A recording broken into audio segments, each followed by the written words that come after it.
I'm all right, yet, family. Uncle Johnson in.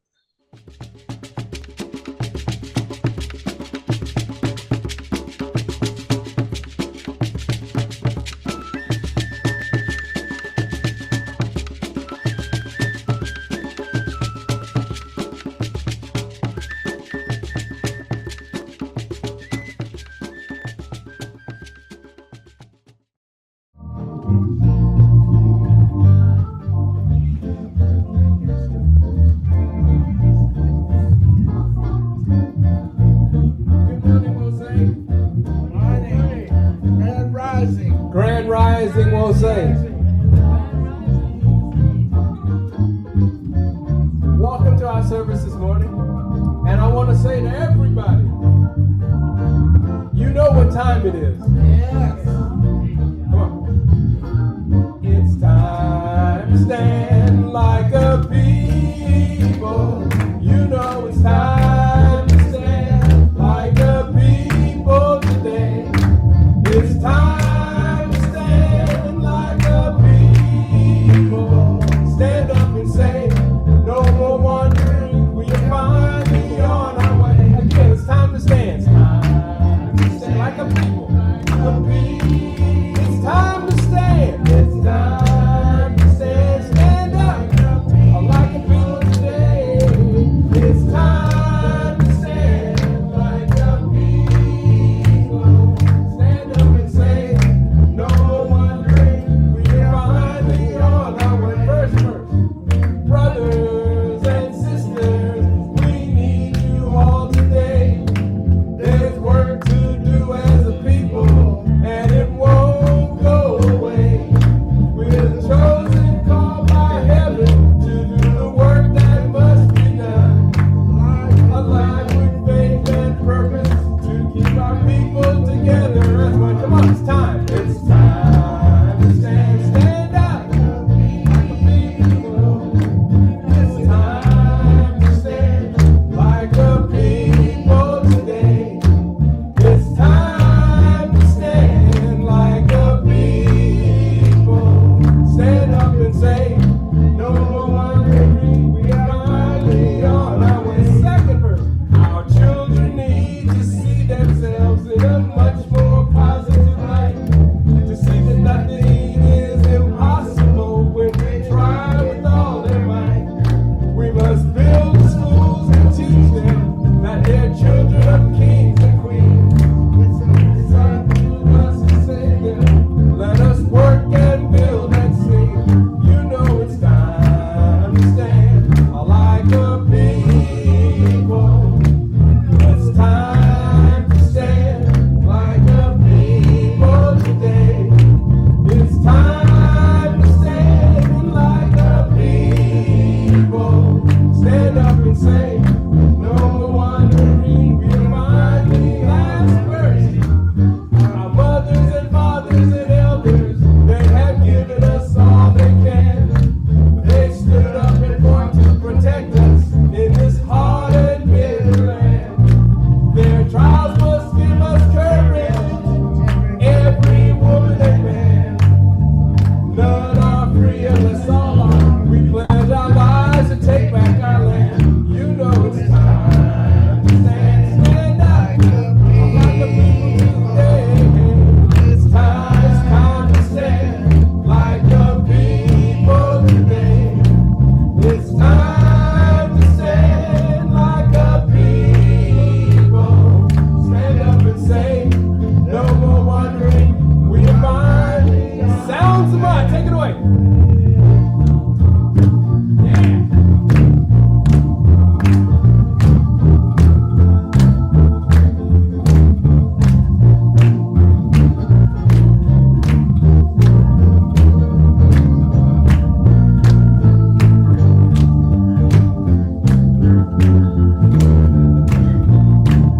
Last verse.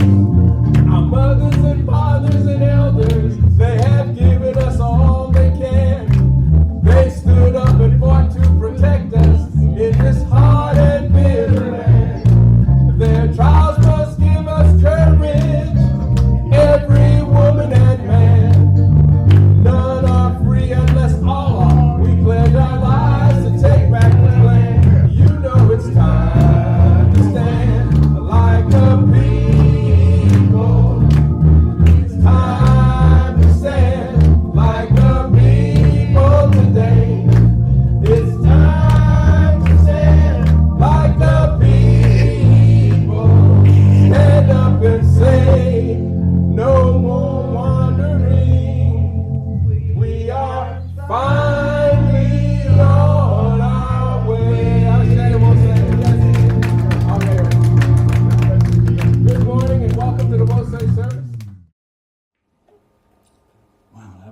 thinking about Sister Thunderway's prayer, just how broad the work is, Yes, yes. to reclaim ourselves. Yes, come on now. Yeah, say that. The Wosei Community Affirmation. We will know God's truth to be free and self-determined. Creator, help us to remember the humanity, glory, and suffering of our ancestors, and to honor the struggle of our elders. Let us strive to bring new vision and life to our people. Let there be peace and harmony among us. Let us be loving, sharing, and creative. Let us work, study, and listen so we may learn, teach, and cultivate self-reliance. Ashe. Grant us power, O Holy One, as we struggle to resurrect our hearts and our homeland. We will raise our children according to the needs of our nation, with discipline, patience, devotion, and courage. We will strive to be the living models of the new direction of our people. We are an African people. We are children of God. Ashe. Ashe. Ashe. Beautiful. I love that affirmation. Moving right along, I think announcements. And so Minister Imhotep, if you want to take the lead on that and open us up for announcements and any other announcements that may be out there. Yes, good morning, everyone. Oh, and we clarified the origin of that phrase, good morning, so I don't feel like I'm in violation. All right. Announcements for Sunday, August 18th. Please join us for intercessionary prayer for our Wosei family and for the world at large, Mondays and Fridays, 5:30 to 6 a.m. Pacific time. And I'm going to ask Sister Saraswati if she would put the flyer in, because you need that particular flyer. You need this particular Zoom number to join us, or this particular phone number to join us. It's not on the regular Wosei number. All right. Save the date. I affirm holistic health and me work inner mastery. Healthy life is in style. This is taking place September 7th, 12 to 4 in the African Marketplace, 2251 Florin Road in the Obama Room. Our very own coaches, Coach Rahotep and Nurse Health Coach Isali, will be leading that. So save the date, September 7th. The Women of Wosei will be on a hiatus for the month of August and September, but they're coming back in October. Women of Wosei will be meeting. Happy birthday to the Honorable Marcus Messiah Garvey, who told us a people without a knowledge of their history, their past, their origins, their culture is like a tree without roots. If you can imagine that. Also, yesterday, I went to a Marcus Garvey sunrise drum call. Yes, I got up at 5 in the morning, drove way across town, and I was asking myself, why am I doing this? and you know, but I had given my word. I promised Brother Keon, so I did. And when I got there, I saw these people, and it was a chance to reach out to our young people, and a number of them actually said they would be joining us next Sunday for our in-person service. So I look forward to that. Yeah. So I mean, you know, when I look in the mirror, I see a lot of gray hairs, and and a number of us are have them or had them, and we need to encourage more young people. So I'm looking forward to the possibilities of these youth coming and joining us. Today, yesterday, and today is the 13th annual Banana Festival here in Sacramento. They have live bands, multicultural foods, attractions. It's at 3855 East Park Road. Minister Alicia, I saw that you were there. Is there something that you would like to add to this? No, it's a very good event. Sister Shona, let me start my video. Um, Sister Shona has been doing this for a number of years. It's been about 10 years since it's actually been the or wait, 13, yeah, it says 13 years since it's actually been the Banana Festival, but the money that is generated from the Banana Festival goes to help not just the Sojourner Truth Cultural Center, but it also helps other arts programs within the area. So it's not just to come out and enjoy your bananas, but it's also a time that you can help give back and support the arts. So yes, and it's very good. A lot of people showed up yesterday. All right. And that's from 10 a.m. to 5:30 here in Sacramento. Yes.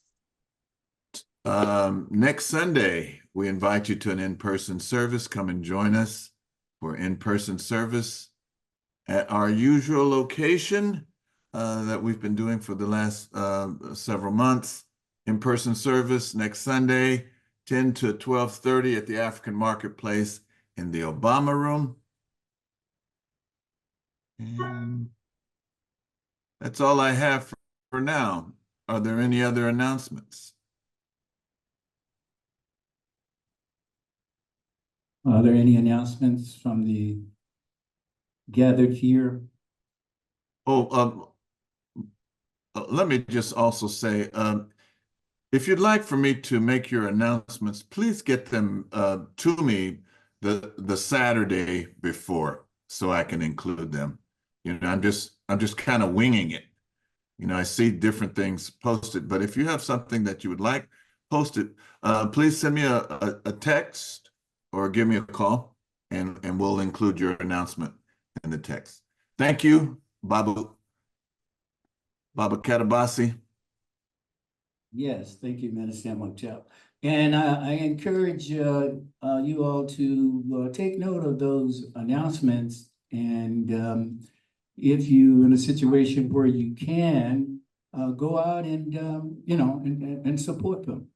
You know, there's a lot of activities taking place this time of the years. You know, summer and the sun. We got good sunny days, at least for the time being. So it's great to be outside and to partake in some of these festivals, as well as, you know, some of the indoor events as well.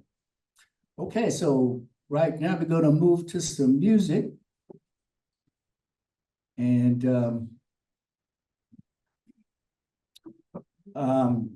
it looks like we have Dr. Bledsoe and the Sounds of Maat getting together. And I'm going to allow Dr. Bledsoe to have any comments or anything he might want to say as a way of introduction. Well, thank you. My wife and I, we've been in the Gambia for 8 years. And we'll tell you a little later about that, but the bottom line is that we are really glad to be back. I mean, some of you old heads, you know me from way back when. And I give thanks that you guys have been carrying on the torch and doing what must be done to help our young people in growing a nation. Now, you guys are going to participate, those that are here and those that are in the other world. Now, I want you to just think about, before you say anything to anybody, you want to come from that space and place of love, unconditional love. So I say you always look within. So the chorus, you're going to be there with me. It goes like this. Always look within. Say that with me. Go. Always look within. You guys sound great. Yeah. Okay, and those in the other world, you guys do the same thing. Because remember, before you say anything, please, we're all connected. And it's about love, and it's something we generally have to practice every day to be the best version of ourselves. So, always look within.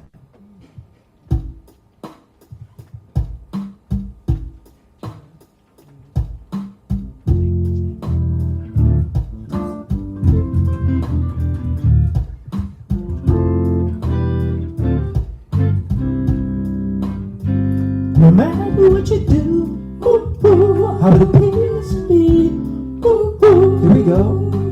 Always look within before you speak. Ooh, ooh, a rule to keep. Ooh, ooh, here we go. Always look within. First verse, you hold the power. You can change, rearrange, it's true. Change your world on the outside. When change starts inside of you, all through the day, ooh, ooh, whatever comes your way, ooh, ooh, here we go. Always look within. Don't have to remain, ooh, ooh, in fear of pain, ooh, ooh. Always look within. The world you see, it's created. Thoughts and deeds are the seeds it's from. When you look inside and ring of love, it touches everyone. Walk in the light, Yeah. ooh, ooh. You don't have to fight, ooh, ooh. Always look within. Don't have to remain, ooh, ooh, and feel the pain, ooh, ooh. Always look within. The sounds of my yacht. Come on now.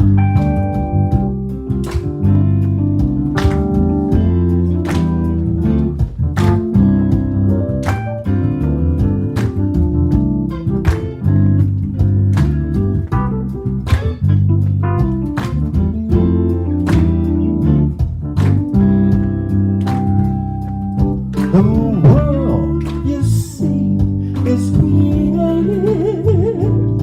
Thoughts and deeds are the seeds it's from. When you look inside and ring of love, it touches everyone. Walk in the light, ooh, ooh. You don't have to fight, ooh, ooh. Always look within. Don't have to remain, ooh, ooh, in fear of pain, ooh, ooh. Always look within. I said, always look. Take your time, always quiet your mind. Always look within. I said, always look, always all the time, always look within.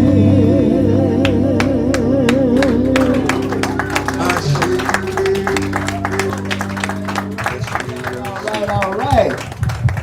Thank you, Dr. Bledsoe. Mama Katabasi, The young Mama lady Katabasi, supported you. Katabasi. I just wanted, I'm getting an echo. Where is it? I just wanted to say in the chat, people are saying it reminded them of Curtis Mayfield. Yeah.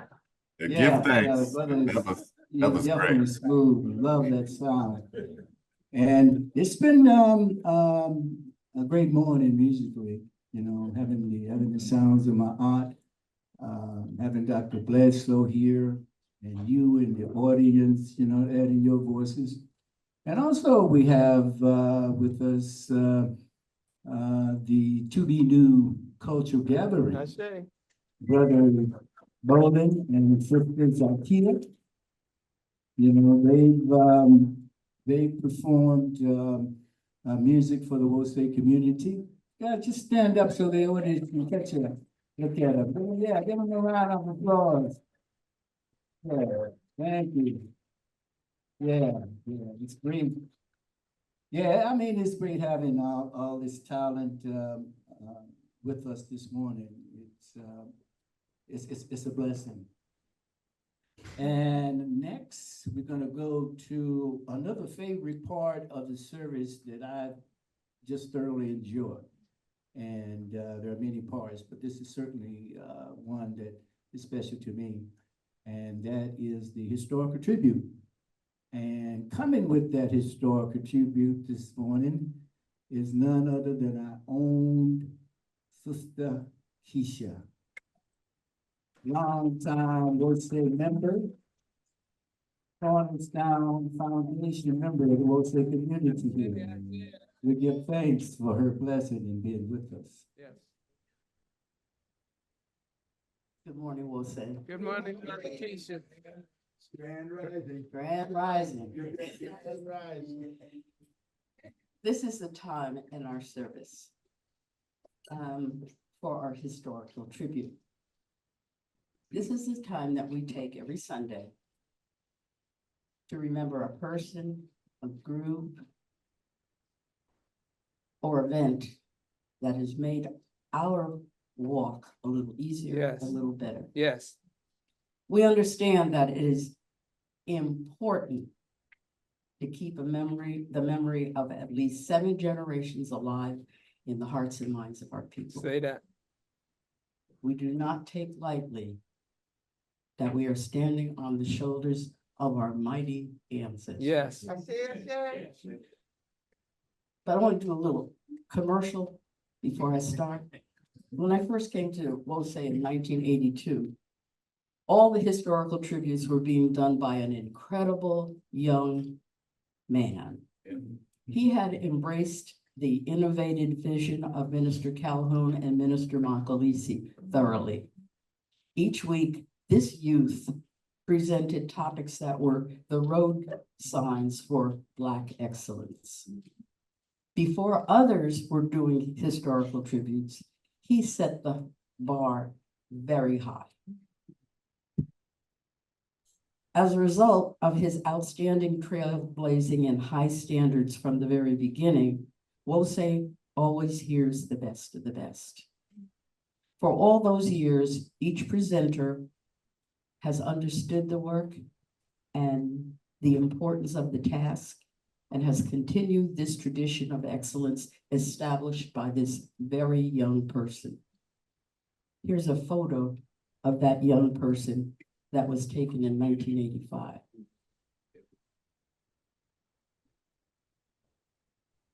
Can you put up the photo, please? Thank you, Minister Imhotep, for this solid contribution of African excellence in Maat, truth, justice, and right order. His excellence has stood the test of time. Keisha.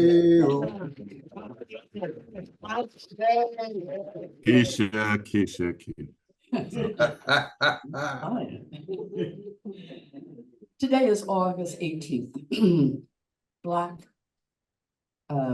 August, a month that honors Black freedom fighters and political prisoners.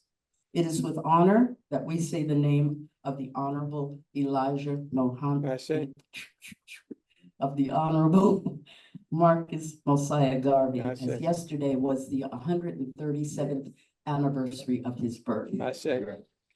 Not only was he a great leader and a visionary and prognosticator, Marcus Garvey was also a freedom fighter and was a political prisoner of the United States in the prison system.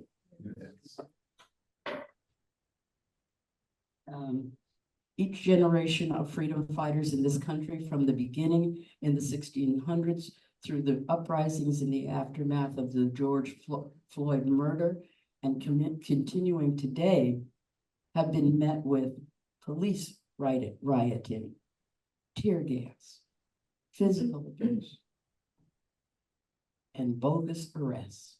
Come on. Most of these freedom fighters have been serving, not most, but many of them have been serving as many as 50 years.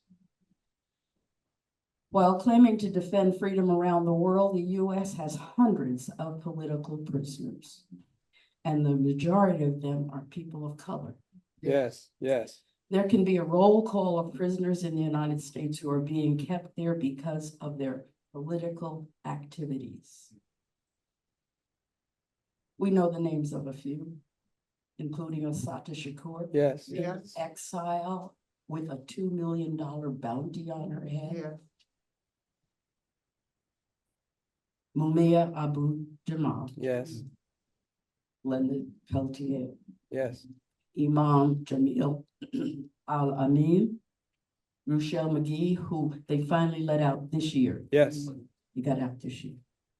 Geronimo Platt, who was released and went to Tanzania. He didn't stay here. Meet Reverend Joyce Powell, 62 years old, of Rochester, New York. This sister has been a community activist against a variety of police injustices since 2002. Joy Powell herself entered the prison system in the early 90s, doing prison time for drug sales. When she got out in 1995, she understood clearly that she was part of the problem, and she vowed to become part of the solution. Her early organizing focused on gun violence as her 18-year-old son had been murdered.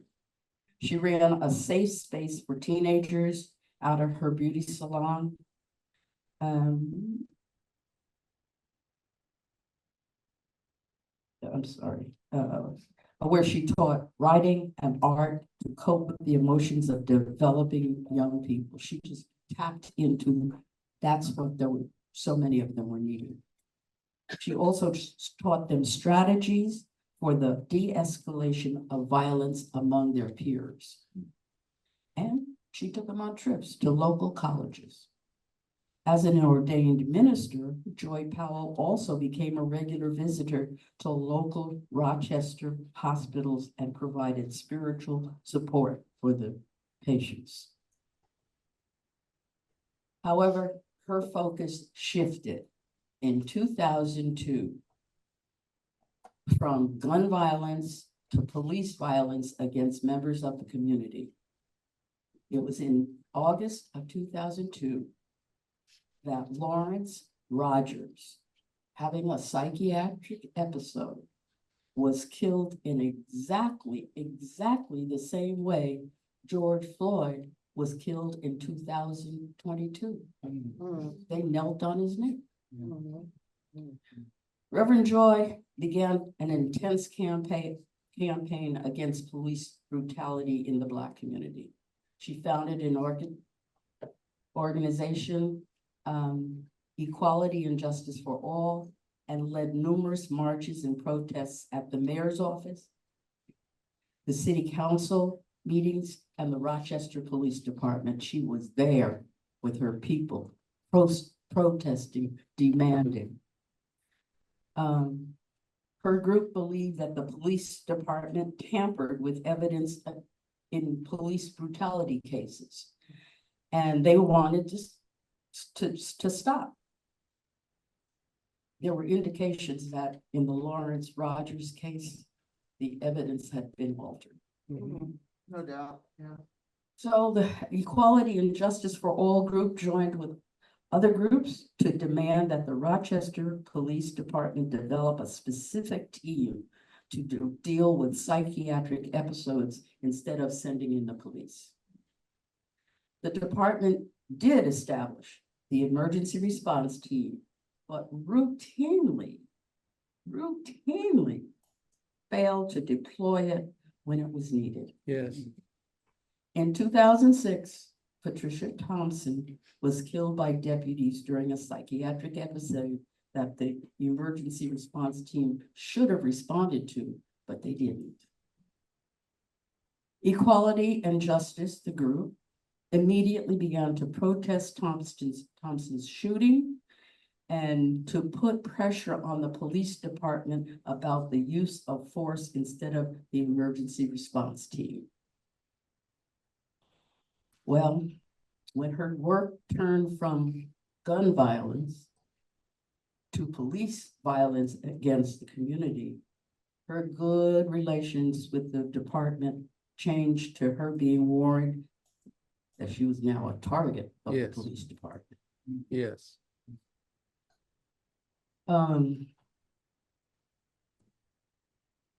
Subsequently, in 2007, she was accused and convicted of burglary and assault.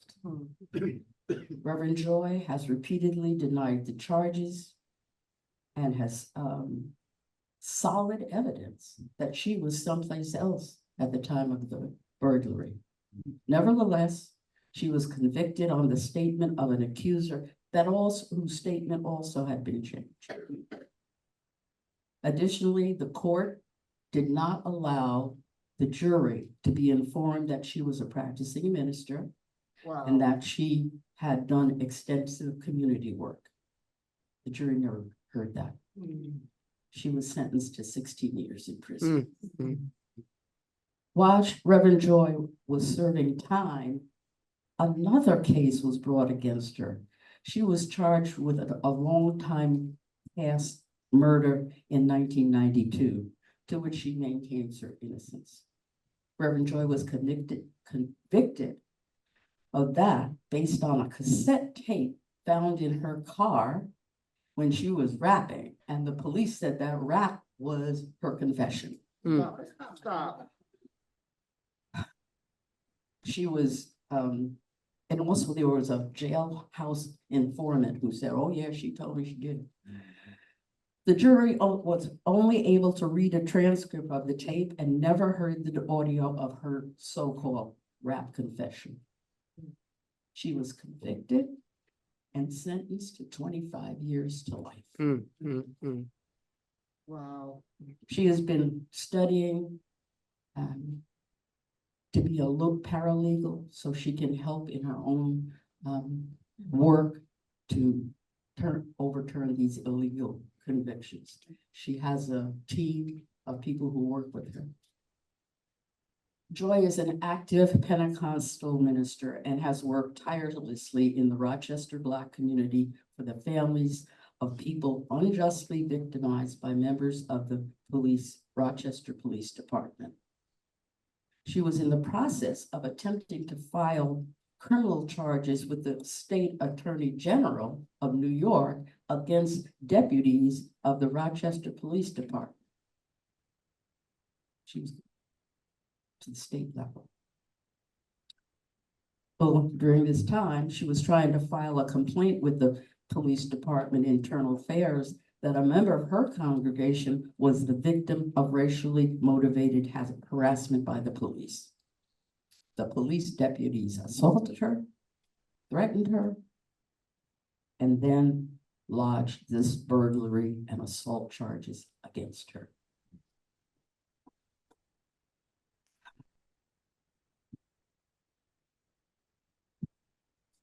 Take your time.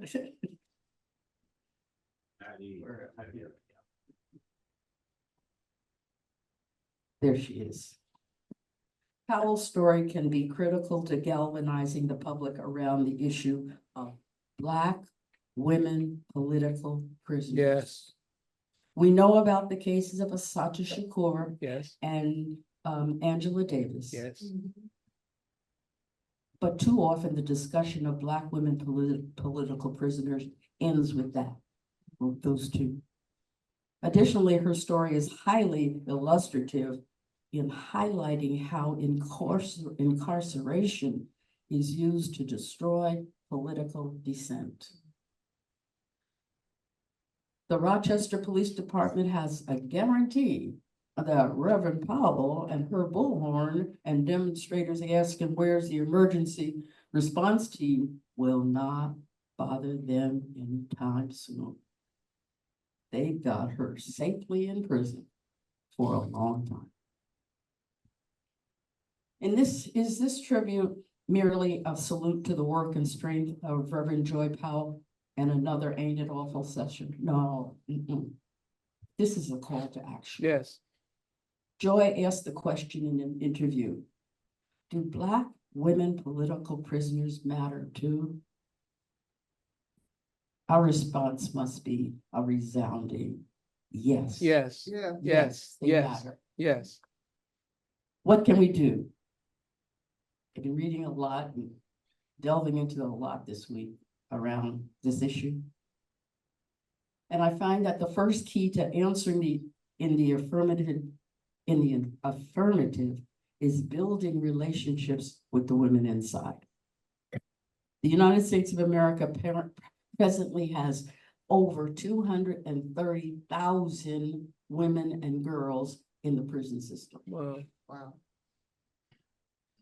The number we do not know is how many of them are political prisoners, like Joy Powell. We just don't know. The overwhelming number are Black and brown. Letters and personal visits are ways to make the prison walls more permeable. That's all I can suggest. Do you know a sister who is incarcerated? Do you have a relative of a friend who's incarcerated? Do you have your own relative that's incarcerated? Get the address, write a letter, send a book, send family pictures, be creative. None of us has to take this on as a big task. A small gesture can go a long way. I brought some note cards in the back. They're addressed and stamped to Sister Joy Powell for anybody who wants to send a message today. I'm also asking that her address be put in the chat.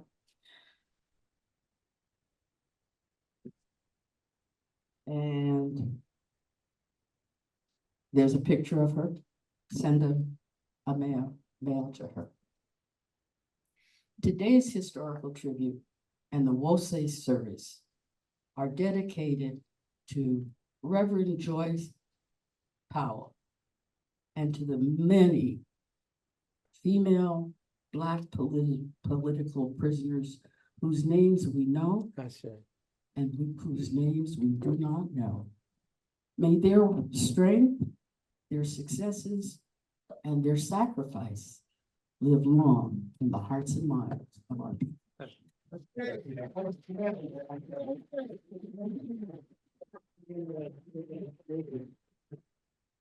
Thank you. That was Wonderful, Mom. Thank you, Mama Keisha. That was a wonderful historical tribute. And now we're going to move to some music. And I asked Dr. Bledsoe and his ladies to come forward and bring us some more of the wonderful music that they've already shared. Can I interject right quick? Sure. Good morning, we'll say. Good morning, I Baba. just wanted to interject, send Mama Latrice sends her regards. And I want to let you know she has surgery tomorrow. So I'd like to ask you guys to keep her in your prayers. And if you want to help support in some kind of way, you guys can get at me after service. Okay? Okay. All right, thank you. Let's get on with the good music. Thank you, Baba. Give her our love. Well, thank you. Thank you.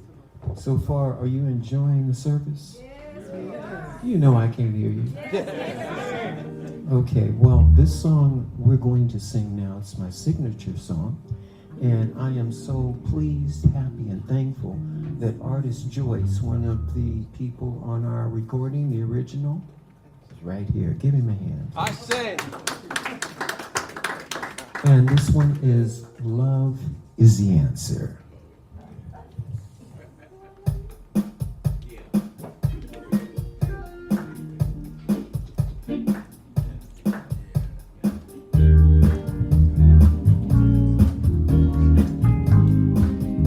And this is dedicated to everyone that has love in their heart.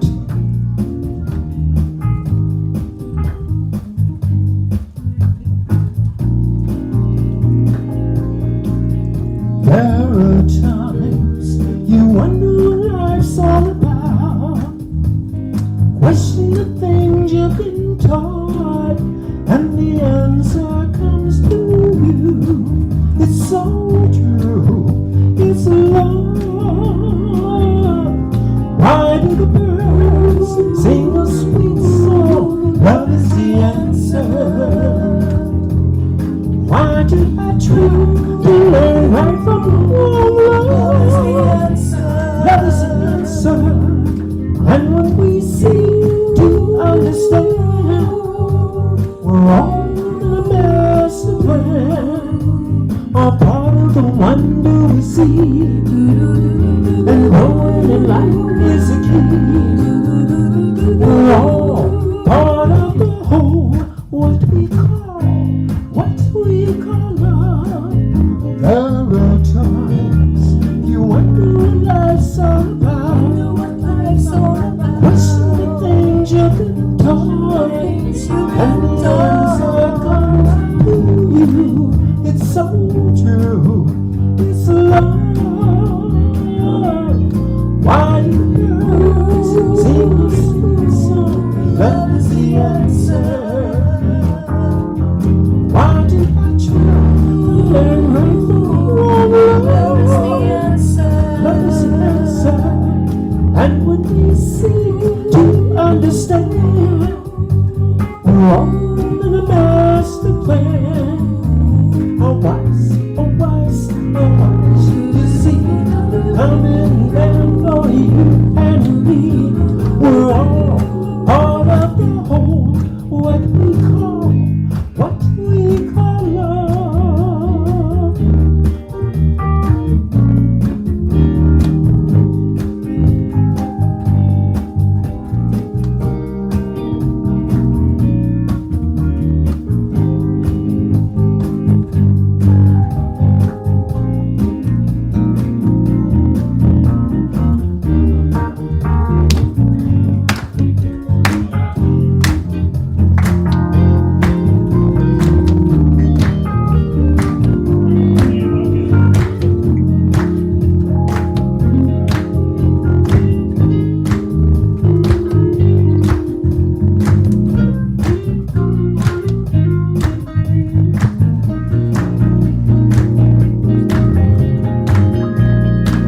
Come on, give it up. The sounds of my yacht, please. Yeah. Ooh, there are times you wonder what life's all about. What's the things you've been taught, and the answer comes to you. It's so true. It's love. Why do the birds sing a sweet song? Love is the answer. Why do I try to learn right from wrong? Love is the answer. Love is the answer. And when we seek to understand, we're all in a master plan. Our lives are the fruit of the seed, created by word, thought, and deed.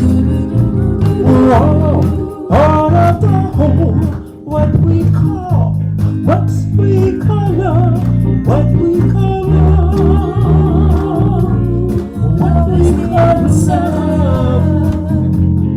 There's no question, not one to question, that love cannot answer, so if you seek to be, will be the best you can. Love is the answer. Just ask for love and you'll get it. Ask and you, ask and you. Love is the answer. Love is it for you. Love is it for you. And love, love, love, love, love, love is the answer. Love is the answer. Ooh, love is the answer. You know it is. Love is the answer.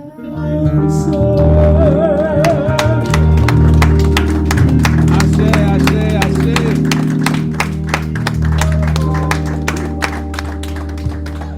Thank you, Dr. Bledsoe. Thank you so much. Did you want to introduce the ladies that's been backing you up so Yes. beautifully? Yes, please. Marissa Tempora, please. Tempora. And the other one kind of looks like me. It's my wife, Mama Nasira G. Right on. And Yes. yeah, she's been with me for years, and I really miss them. And because of time and circumstances, when I came back here, the group of my band, most of them are transitioned.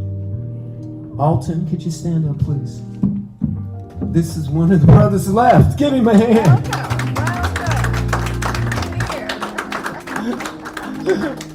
So with that, I just want to thank you guys again. Thank you so very much. Thank you for the wonderful music that you've provided us with this morning, and along with the sounds of my aunt holding it down, sounding so smooth and nice. So musically, we've been feeding musically, and we've had some wonderful information shared with us through the historical tribute, through the libation ceremonies.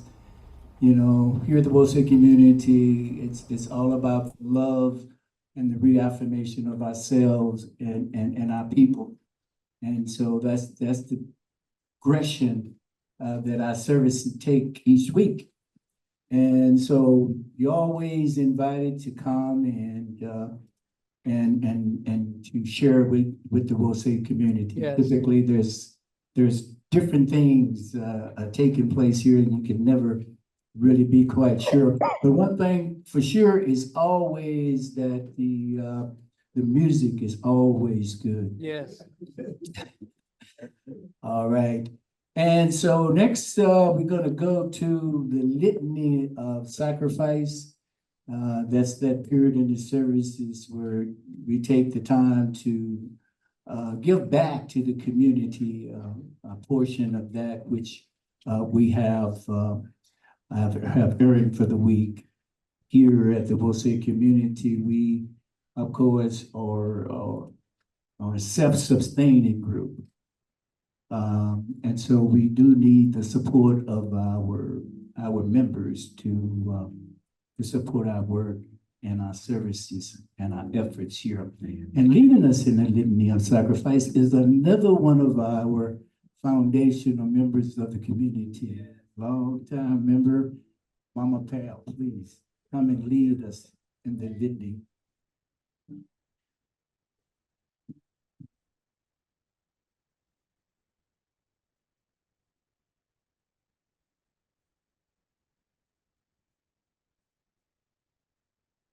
Grand Rising, everybody.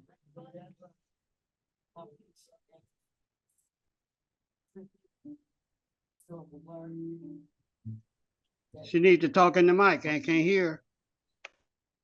Dedication to our community. We who believe in freedom cannot rest. Yes. We who believe in freedom cannot rest. Yes.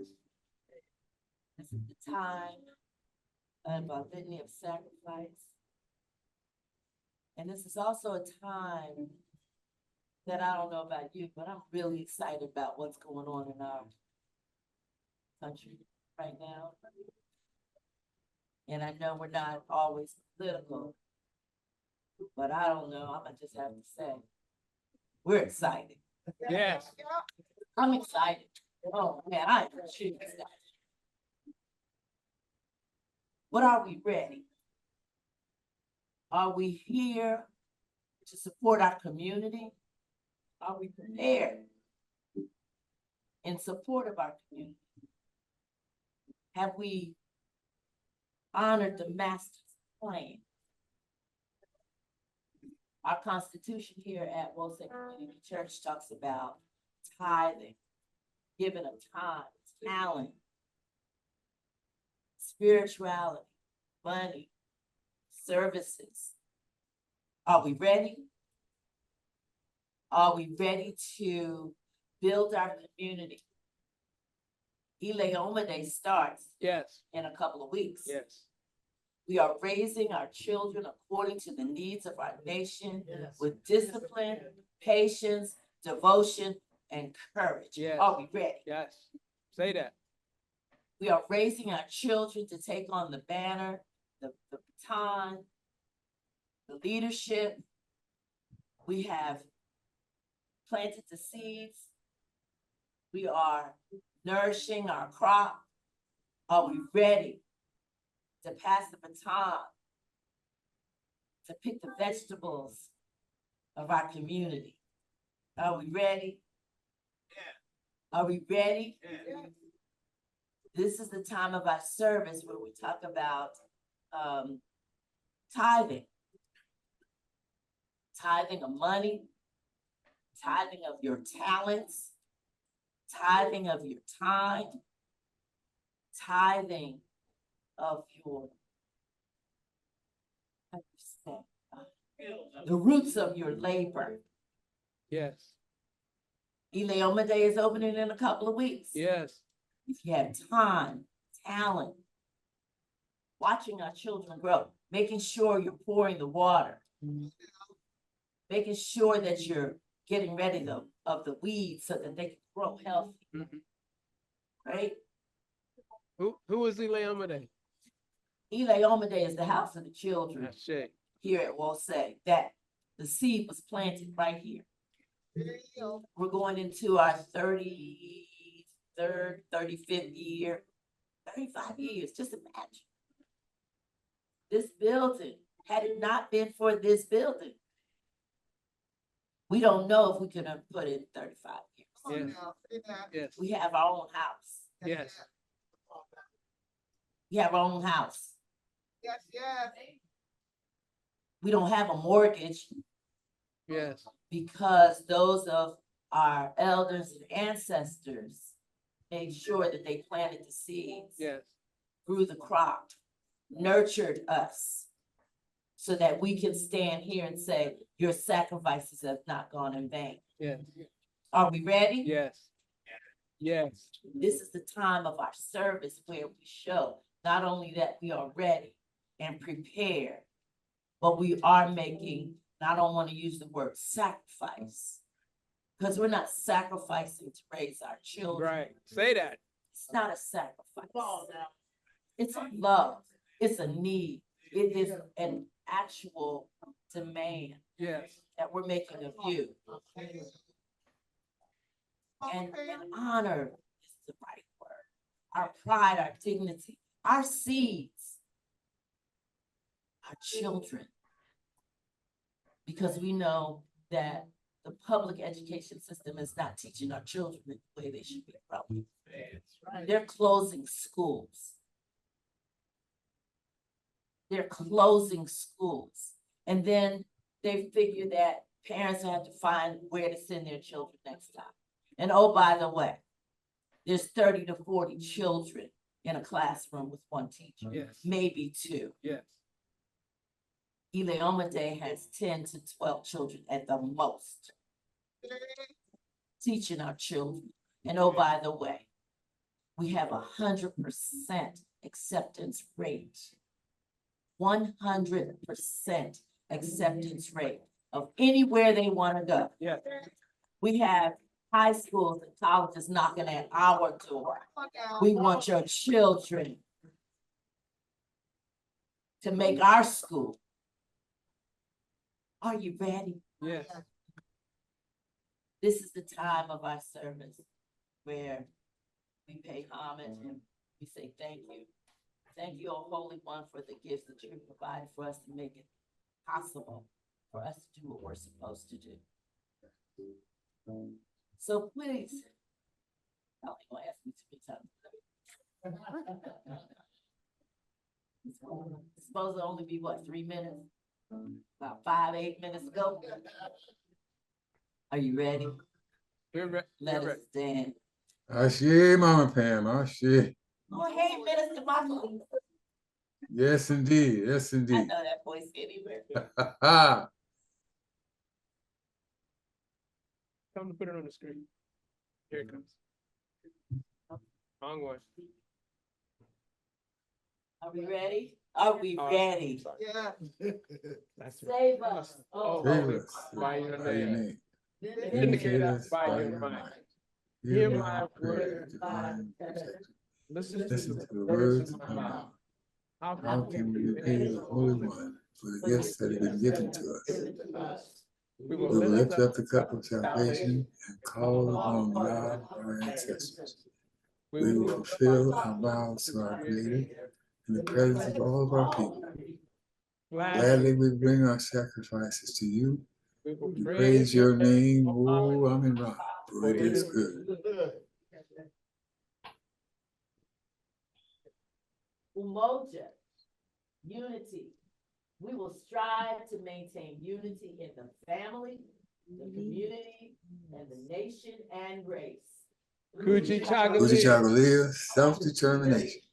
We shall define, name, create, and speak for ourselves. Ujima, collective work and responsibility. We shall build and maintain our communities together. Yes. Our brothers and our sisters' problems shall be ours to solve together. Yes. Ujima. Ujima, cooperative economics. Together we shall build and maintain our own businesses, and together profit from them. Nia is purpose. We shall make our collective vocation the building and developing of our community here at Wosay, Leomade, and around in all our community, and the restoration of our people to our traditional greatness. Kumba. Roomba, creativity. We shall do as much as we can in any way we can to leave serve our community more beautiful and beneficial than when we inherited it. And Imani is faith. We will believe with all of our hearts in our God, our people, and And in the righteousness and victory of our struggle. Are you ready? Boss? Are you ready? Let's show just how much we are ready to continue to support our community, our families, Yes. our nation, our race in this historic time Yes. in our collective people. Let's show that we're ready. Ashe. You can give at the Wosay Oakland. You can go to wosaycommunity.org. You can go by mail at Holly Street, our Sacramento sister home, Wosay Oakland, wosaysac.org. And your addresses are on your screen. Yes. Please give. Thank you so much. Thank you. Thank you, Mama And Pam. then I'll run the prayer. Thank you. Ashe. Yes, thank you, Mama Pam, sharing some of the successes of the Leoma Day school system here. And so you get great insights into the work that we are doing here at the Wosay community and why we need your support. So we're gonna move now to our feature speaker of the day. Now, you already know that the brother can sing, all right? So, you know, we'll have to see what nuggets of information that he wants to share with us this morning. And so without further ado, Dr. Bledsoe and Sister Naziri. Oh, Nazira, okay.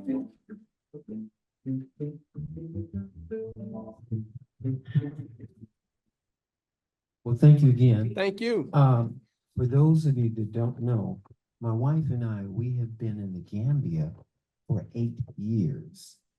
And we'll just give you a overview of how we got there and what we learned, and some of it might even surprise you. Now, sir? Good afternoon. Good afternoon. And thank you so much for receiving us. It's such an honor to have this opportunity to speak to such lovely people. I haven't seen a lot of you for quite a few years, but I'm grateful to be here. I'm Mama Nasira Ajila.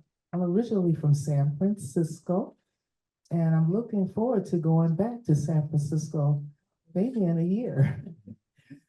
Since we returned from the Gambia after 8 years, my sons and my daughter-in-laws and grandchildren, they want us to come back, and we're grateful. We have a wonderful foundation that we started in the Gambia.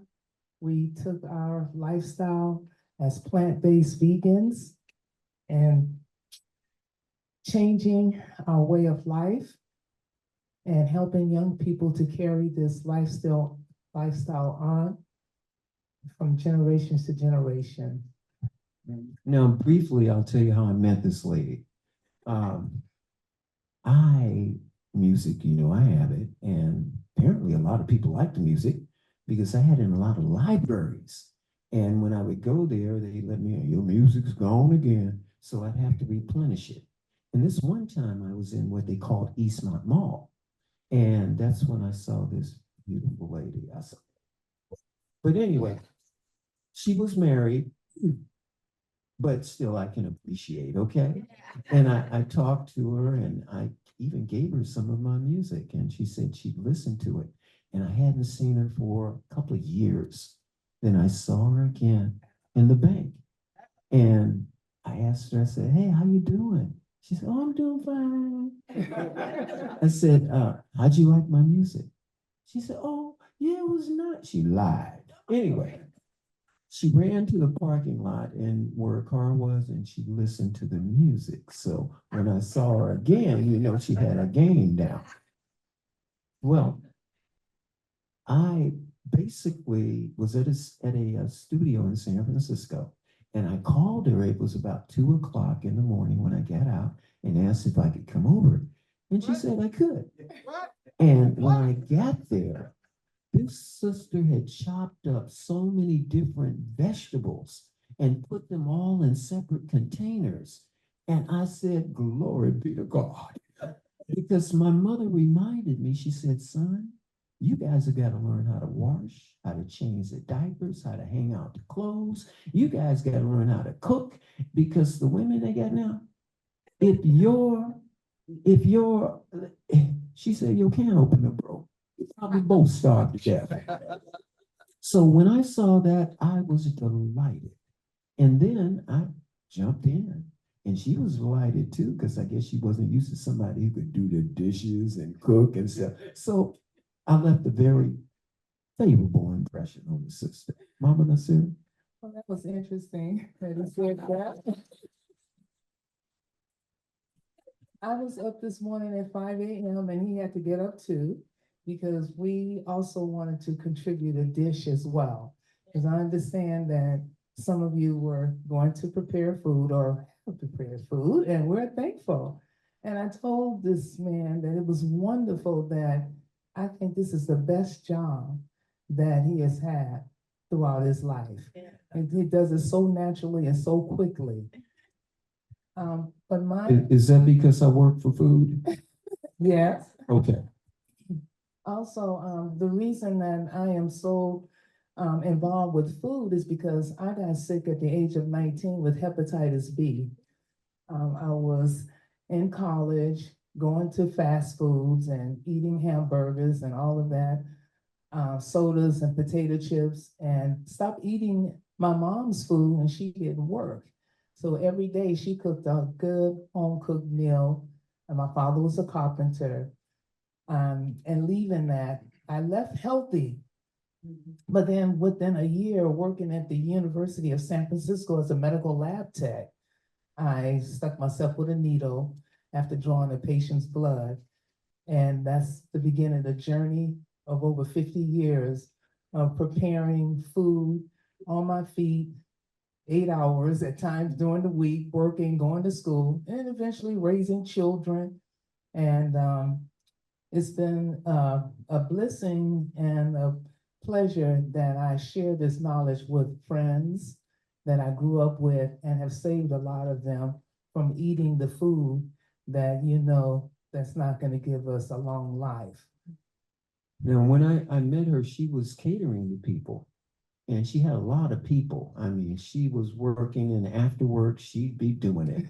And so I came up with a brilliant idea. I said, look, why don't we have a cooking class? You know, if you teach a person how to fish, then you don't. Oh, well, you guys know how it goes. I bet on the wrong horse. I mean, we had more people wanting her food than ever, and we just could not keep up, not working regularly. So I suggested to her that we retire, get off the grid, and just write our cookbook. Huh. I thought it was only going to take a couple of months, but it took 27 months. We had no television and no doorbell. And in that time, we started dealing with the issues that our people were having. Brother Ustadi, could you bring up that book, please? Oh, I have one here. Thank you. And for those of you that don't know, I love Brother Ustadi, okay? This brother goes back, way back. He's been an inspiration for me. He has showed me the way and actually helped me when I was going in the wrong direction. So Brother Ustadi, give him a hand. We love him too. Well, we started off with the cookbook, but then we ended up with this. And we have another book, which is for the general public. And in no time, this book became #1 bestseller, Amazon, and it still is. Our other book is the #1 bestseller in the United Kingdom, and that's for the general public. And basically, we have a holistic approach. If you detox, that will affect your first eye. Some people say third eye, it's the first eye. That's your pineal gland. And if those that have less melanin, we're talking melanin recessive, if they begin to detox, then their pineal gland is going to start to open up and they can feel more and become more human-like so we can live better on the planet. So that's our approach. Okay? Now, we do have some emergency, I call them health tips, and I'll go over them. But first, I want Mama to talk about the school that we have in the Gambia. Yes, we actually started out, excuse me, in 2016. We had an event, and I think it was Sacramento, and I think the sister in the back there, she was there as well. And Dr. Layla Africa was there, and they tested my food, and he got a chance to eat it, and he enjoyed it. So he and his wife had planned for us to come to their home and do cooking classes. And we did. We did 8 classes. And the brother who was the videographer, he decided to invite us to the UK, to the United Kingdom, to see our other brothers and sisters that we didn't know that were there from the Caribbean. So we had a wonderful opportunity to see Queen Afua and others that were presenting their goods. And after 2 months, it got cold in the UK, and a lot of the sisters and brothers that were already started their homes and communities in the Gambia, and it only took 6 hours to get from the UK to the Gambia with only $400 or $500, I remember. And how much do we normally have to pay round trip tickets? So they have been privileged. So from there, we had gotten there and we decided to have a guest house.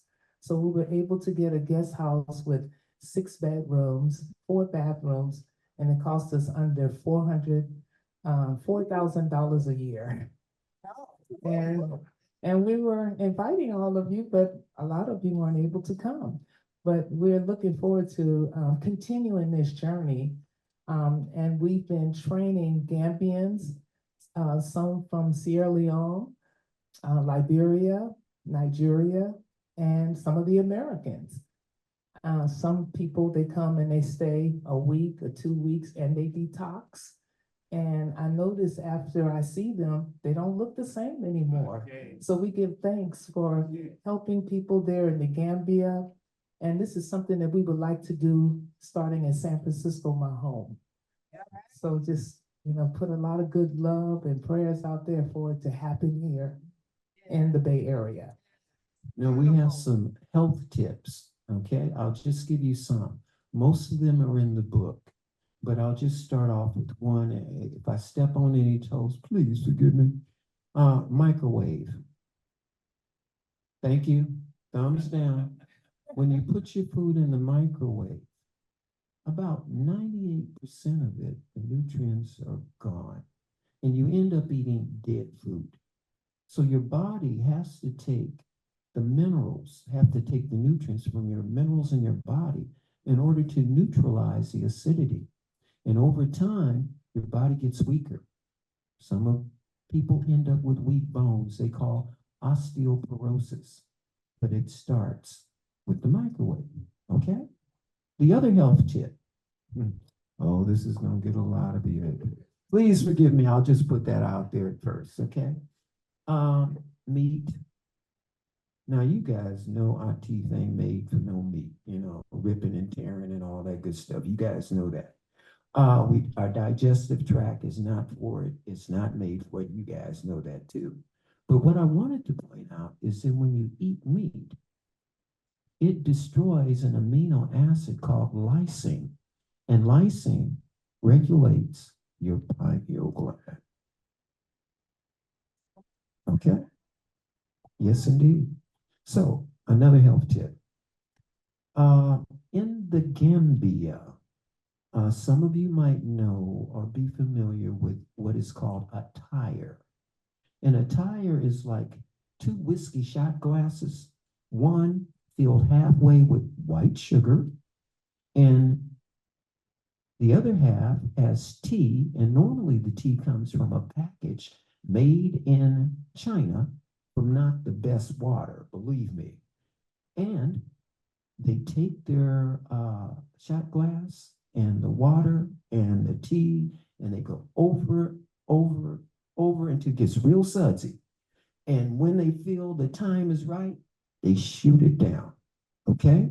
Now, for those of you that are aware of the effects of our white sugar, it's not good.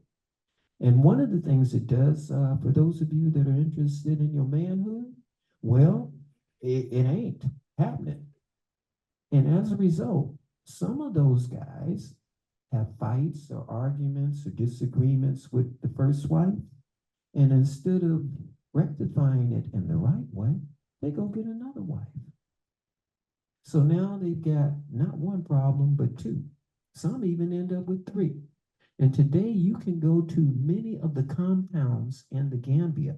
And a compound is like a enclave, we might have a wall or whatever, with several families in there. Most of them are headed by women because the men are gone. Now, the average, the population of the Gambia, 70% is 30 and under.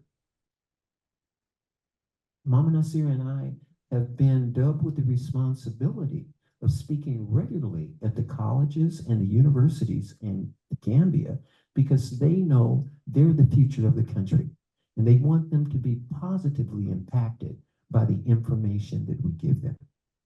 So there's a thing about white sugar. Keep that in mind. Okay? Another tip.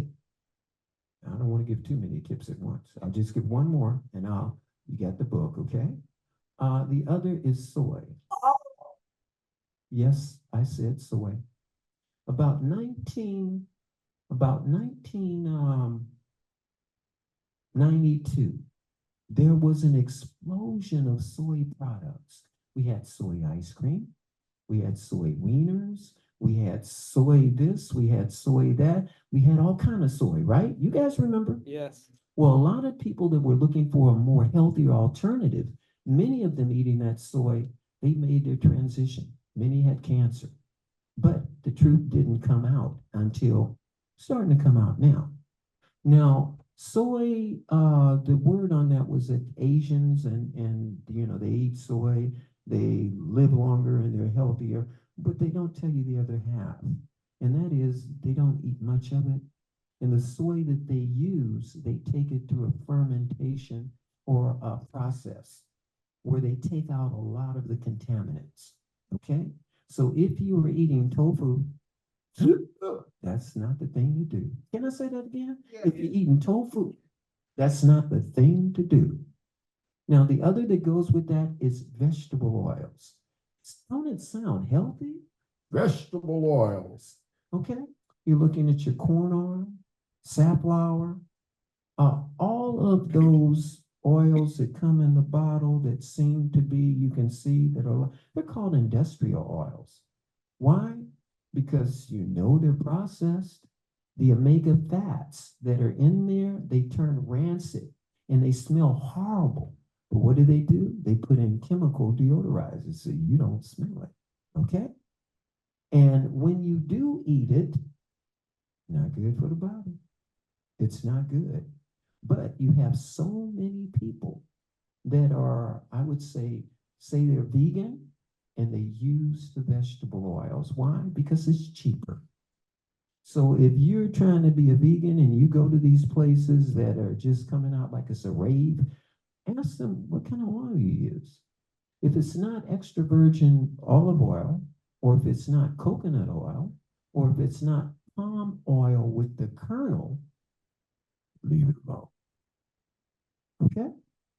Mama? Yes, I was thinking about soy too. I didn't use soy because I was a cook from back in the 50s, well, not 50s, but more or less the late 60s with my mother. I was the oldest of 6 children, so I did a lot of cooking. But I escaped the soy because I cooked beef and some chicken. But after I left home and started preparing my own food, I would use smaller portions of it. And I would use it in a wok, the wok that you'd stir fry.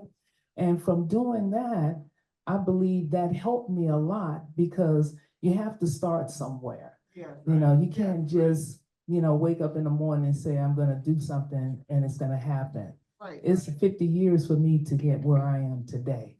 And I tell my husband that because everyone has a different journey. And with that journey, we could do the best we can until the Most High give us that opportunity to learn even more.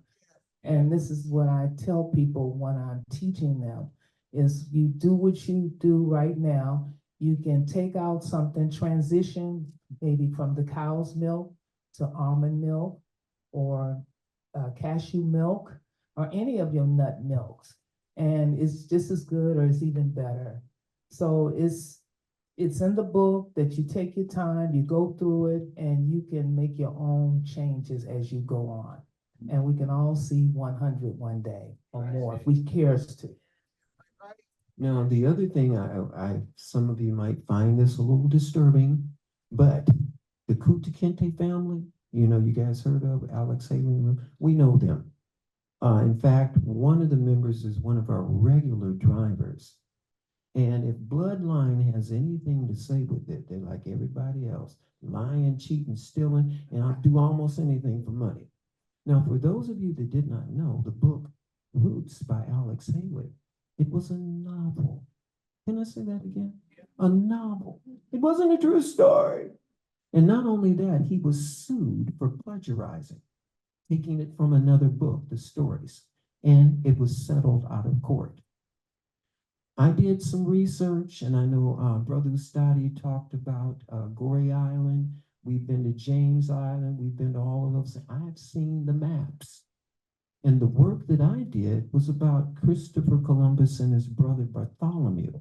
Bartholomew, his brother, was a map maker, and he hung out with the Moors. They called them the dirty Moors at that time because they had intermixed with the people. They'd been there, 750 up to 800 years, okay? Well, also the Malians. And the Malians from West Africa, they knew about the current. They went back and forth to that area we call the Americas. And Christopher Columbus, that's not his real name, but we call him Chris. He was a Moroccan. And he wanted to make the money because they told him there's money to be made. So he went to the king of Portugal. His name was John Juan, and asked him for money to help him. But John Juan had women problems. He had money going out here and there, so he couldn't help him. So he went to the area they call the area of Spain, where they had two factions that came together, Isabella and Ferdinand, and they brought this Christianity with them, okay? And they said, okay, we'll let you have ships. Well, they weren't really ships, they were boats. But we'll let you have some boats. And the reason I say they were boats, all of you know the name, the Nina, the Pina, and the Santa Marita, right? They dug it in our head.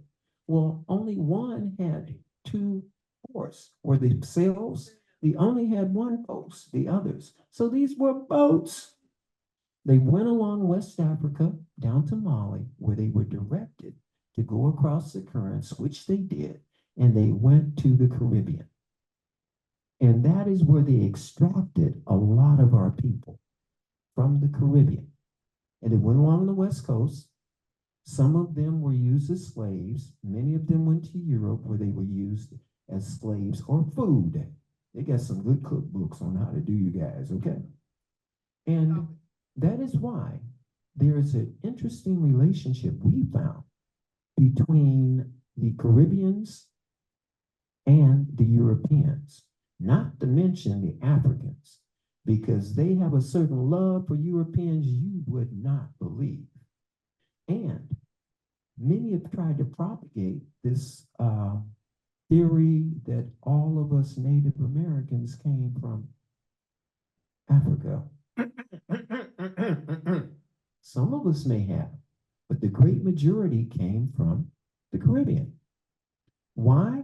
Well, the reason they confused us by using classification, calling us Negroids, colored people, thanks to you, Jesse Jackson, African American, is to separate us from our land. I went to the London Museum, and there they have the diary of Lewis and Clark. Lewis and Clark, under the president at that time, Jefferson, they were reconning the land. In other words, it was a military campaign to map out the land. And what it said in the diary is whenever they went to a new area, the first people they met were the light-skinned, stringy-head, as they call them, Indians.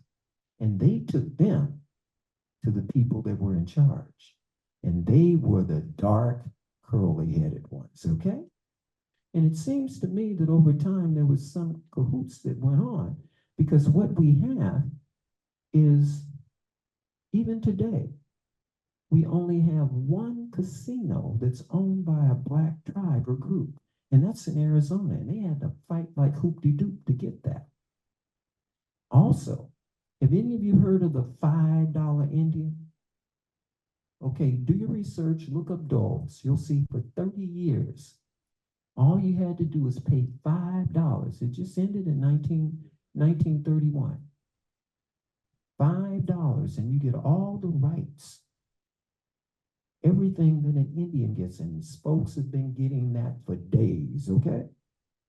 So what we do is, and I say that because my people, I'm part of that Trail of Tears where we ended up in Oklahoma, okay? And a lot of things have gone on because it is time for it to come to the light. So we can do our research and reclaim what rightfully belongs to us.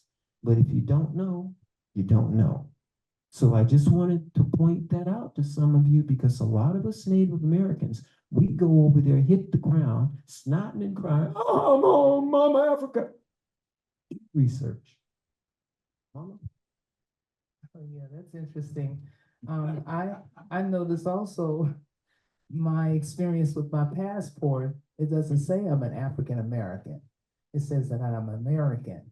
And I felt that after being in the Gambia on the second day, because the Gambians, they would come and they would ask me, I said, I'm an American. I don't know why, but it's in my soul. And I think that's why I travel and spend the time in Africa so that I can see exactly where I came from. And it's from the Americas. And I'm very grateful and I'm really inspired to get a base here again. Now, the last thing I'll leave you with are the worms. What are the worms? Worms are parasites. It's easy to get worms. And that's why we have the books so you can detox and get them out. Now, if you don't, those worms are sentient beings. They're very intelligent. And the first thing they will do as a collective is they will take over your PA system. So the voice you hear in your head telling you to sop up that gravy, get that piece of pie before somebody else gets it, the worms. The worms also will multiply. And now a lot of folks think they're sick. I guess some folks think they got COVID, but it's the worms that are multiplying. And if you do not get those worms out, they will go to the other step because they don't fight fair. They will bring up images of when you're at home, in the kitchen with your mama, and next thing you know, you're eating stuff you shouldn't be eating because they live off the combination of sugar, salt, and grease. Again, sugar, salt, and grease. Isn't it amazing that all the junk food has sugar, salt, and grease? Okay? So, the worms, as I said, they want to survive too. So if you have someone like Dr. Joe or Mama Nasira come, worms would don't listen to stick your fingers in your ear, run away, fly if you can. Hit them with a rock. Don't listen to them. Okay? Because they wish to survive too. But if you take things like the concoction that Mama Nasira has developed, when you get up from the stool, you'll see them waving at you. But it's all about detoxing and getting those things out of your body. Okay, I ain't gonna go no further. Mama Nasira. Well, I'd like to just end with, I'm gonna keep my place in the Gambia and I would like to grow and have more of my family to come there because it's important to have our community there, just like we have here in America. The other cultures, they have two homes, the Lebanese, the Indians, and I think we should do the same thing and it will be more security because we were burglarized because of not having our family around, and this was during the COVID time. So once we've gotten in a safer environment, now we can invite, family and friends to come to the Gambia. Thank you. And how can you help us? Well, we have a 501(c) Healthy Ways Foundation. We've had it for 7 years, but we couldn't attach it to a bank account because they said, you have to make a personal appearance. You can't do it online. So we're here and we'll get it hooked up next week, okay? I have a question, Dr. Craig. Yes, sir. Does this mean I have to give up the deliciousness of a quarter pounder with cheese? Well, that's between you and the worms. Okay. Now, please, people, it's taken a while for us to get here. In our book, we have a chapter on transitioning, as Mama talked about. I'm 72 years old, so it's taken me a while to get there, okay? Mama's in her 70s too. You made it to 70 club. Anybody else in the 70 club? Hey, yeah, hey, yeah. Okay, so you know what I'm talking about. Chapter 5, when you get the book, it's entitled Most Men Are Slow. And that's because it takes about 50 years before the average man begins to mature. Now, if you're looking at a female, most of you already know, We men have more heart attacks, more strokes, more gout, more baldness than women. More male babies die the first year than female babies. More women live past 100 than men do. Women have a greater lung capacity than we do. That's why an example would be in the Andes Mountains. And if you go up so high in the altitude, only the women can carry the heavy loads. And a woman's brain, they don't want you to know this, but I'm gonna tell you, is 25% heavier than a male's brain. You're talking about the cerebral cortex, those nerve endings that deal with multitasking, intuition, language acquisition. Okay? So I say to all men, when you see a woman, thank her. Please do it. It ain't easy dealing with somebody slow. And keep in mind, all you have to do is remove the information from one generation and inject it with his story.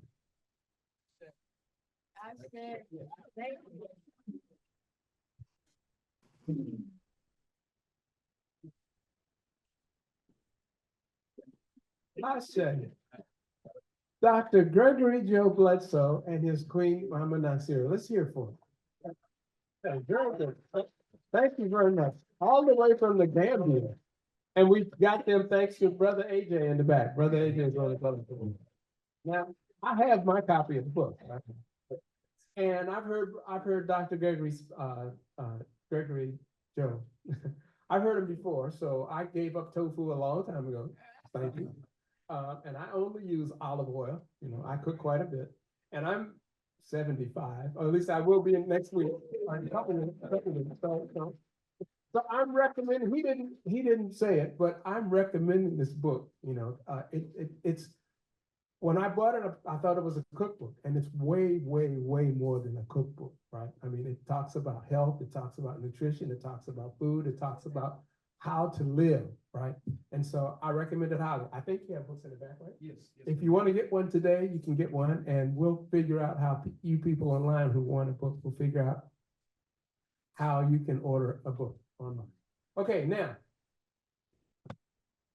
we've come to that time in our service where in the old, I grew up Baptist, and in the old Baptist church, they say the doors of the church are open, right? So that means if you are out there, in here, or out there and Zoom, and you want to help us in this work that we do, now is the time to stand up and step forward and say, I'm here. I want to be a part of this movement we call We'll Say. As Mama Pam said earlier, Mama Pam, excellent delivery today. As Mama Pam said earlier, we have a school pre-K to 8th grade, Eleoma Day. If you want to work in our school, you know, it's here. You know, there's all kinds of things you can do to help this movement move forward.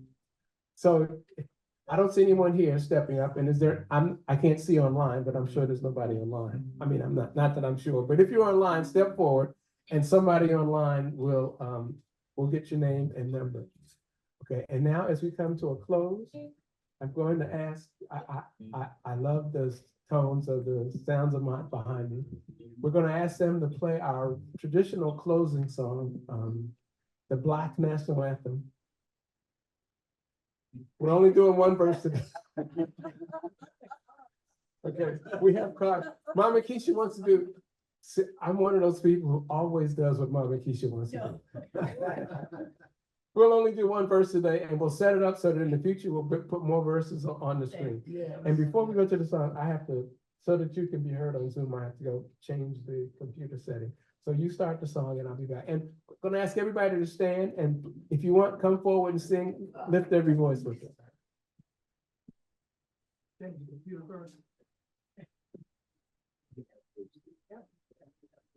Okay, we're good to go.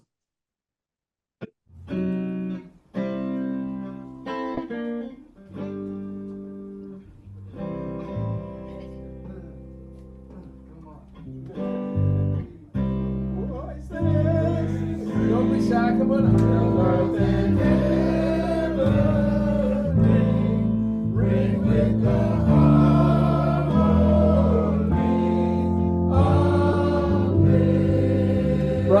gotta come to the mic. You gotta come to the mic.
I just want to remind us that we are one people, with one aim, one destiny, one goal, one God, one God. And we want to call on that God as we have called on that God since time immemorial. We want to sing.